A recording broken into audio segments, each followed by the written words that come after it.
Hi guys, just a bit of an update today. I forgot to mention a few things yesterday, and I also wanted to make a small video on how to make a wet palette. So, I've got to start off with the wet palette first. You might not have come across it, but it's just a plastic container, so Tupperware is just the job. Then you've got water in there, some sponges. I've just got some sponges from miniature packets, and they do just the trick. And then you just place them like that. So any absorbent sponge will do the same job. So you got that there. And just cut out a piece of baking paper. Place it, and you will have your water in here. I've just cleaned mine out, so I thought I'd make a video on how to make one. That's pretty much it, folks. You've got, so the water flows through the sponge and into the baking paper without drowning it out, so it's like damp all the time, so it keeps the paint wet. And what you can do, so I've just cleaned mine out now, but you've got loads of blobs of paint on there, and you have to make a cup of tea, go outside, even go off for an hour or two, so pop down the shops or something. All you do then, if you've kept the lid, which is just the job, but kind of the point, is you lock it down, and that can be left even, I have tested it overnight, and it does the trick, it really does. So you open that up then, and all of your paint will be still usable. You know, it's not going to be as you left it, but imagine if you left it on the palette overnight, it'd be dry and dead and wasted, you know. So it's a way of saving paint. It's a way of keeping paint wet during a session. You know, I find Vallejo paints are fantastic. They're a little bit thick. There's ways of getting around that, so you can use things like Lamy medium, so a sort of thinner or something, you know, to keep your paints wet. But this is just an easy way. It just uses water, and during your session, I don't think you'll find, if you use this, that your paint is drying up at all. So it's really handy, easy enough to make, and I'd really recommend it if you're a little busybody who likes to do a lot of miniature painting. Definitely go for that. And that's pretty much it. Any questions, just ask about that, because I have been using it for quite a few months now and having a lot of success with it. I haven't gone back, that's for sure. And some letters through the post. Got a little letter from Battle Flag, and these are the transfers for my foundry miniatures. They're suitable for, it says here, first core, walled plastics and foundry. So I've had these for my Imperial Romans. I've got the flag for the Aquilefer. I say flag, they're called Battle Flag. These are the shield transfers. Got one for the Aquilefer and just ordinary legionary designs. And I've gone for pattern 8 or something. There's quite a few there.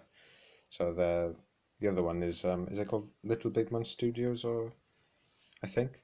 They're another manufacturer of them. But these guys are just a small company on eBay, so I thought I'd pick up some of those. I've got 2 packs. They're not cheap, but worth it. When I had to go at freehanding, and it's much more difficult than you think. So definitely will be using those. I'll show you a unit all painted up with those on them. These are the Romans I'm going to be doing with those shields. So I've made a start on these. Done the cotton so far. I was quite cotton. I've done the tunic so far, and I'm doing white. I don't know if you pick that out. I'm making a video with my phone today, just seeing how it compares focusing, quality. Most smartphones these days come with little decent cameras, and I just find the camera quite shaky, and it did this automatic focusing noise, which I think might be a bit annoying for you guys. So I'm just seeing how this is. So I've got some of those that I'm working on, just black undercoat with metal dry brush, and I'm just doing the skin now. I have done the tunics, so I'm working up from grey to light grey, and then I still would like to put a coat of off-white on them. but I am happy with the tunic colour on those, so I've just got a few more over there. And I have an awful lot more. And I've got some Confederates on the go, all in a little factory line. Just done the metal on those, so I'm going to let that dry and go in with a dark tone, or you could go in with null oil over the metal. That just takes the glint off it, so it makes it a bit more of an oily steel.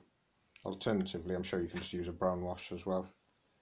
Anything really, but I've gone for gunmetal grey by Vallejo for the gun barrels. So yeah, looking forward to having that unit painted up. We're going to do some American Civil War, so really excited for that. So many projects on the go at the moment, but I'm trying to limit myself to the Vietnam War. I'm going to be doing American Civil Wars in the sites, and the Romans I'm just adding to a current collection because I have them really, and selling a few bits and pieces to fund the hobby. Things like if I order something, I'll try and sell something that's equitable in sort of value, just so I'm not splashing out massively, you know. And thanks to Ralph Astley for this suggestion. Asked if there's a good reference book for the Vietnam War, and he suggested Ambush Valley. Now this is a supplement for Force on Force, which is a modern combat rules series of rules. So I've got this, and what a good book. There's an awful lot of good stuff in it. And I love it. So you've got miniature pictures in there, and you have illustrations, really handy for the NVA and Viet Cong. So when I'm going to be doing my painting, it's going to be real handy. And there's background information which I've been reading. You've got force organization for the Vietnamese and the Americans, and also for the Australians, New Zealanders, troops from Laos and Cambodia. So a lot more than I was expecting. There's so much in it. It's jam-packed, so you can use that even if you're not using the Force on Force rules, just because it's such a good reference book. So thank you very much, Ralph. That's just the job, and I've well, I haven't really made a dent into it yet. It's right up to October, but I'll carry on reading that, and it'll be really handy for the project, especially as it has a few scenarios that I can adapt as well. I'm just going to get my Vietnamese out now and see if I can show you them in this video, because my phone has function. I can just pause the video and restart that. So I'm going to try that now. Okay guys, so I think that's worked. I'm really chuffed with that because it means I can sort of combine elements to my videos without making like massive 5-parters or whatever. I think it comes down to if the phone quality is good. If it's dire, then I'll have to stick with my camera again. But yeah, I've got the NVA up. They're coming along nicely. Now if the colour comes out nicely on it. But that's Vallejo Khaki, new paint that I bought. Really happy with that. So that was the uniform for the NVA for, I want to say, earlier part of the war from what I can gather.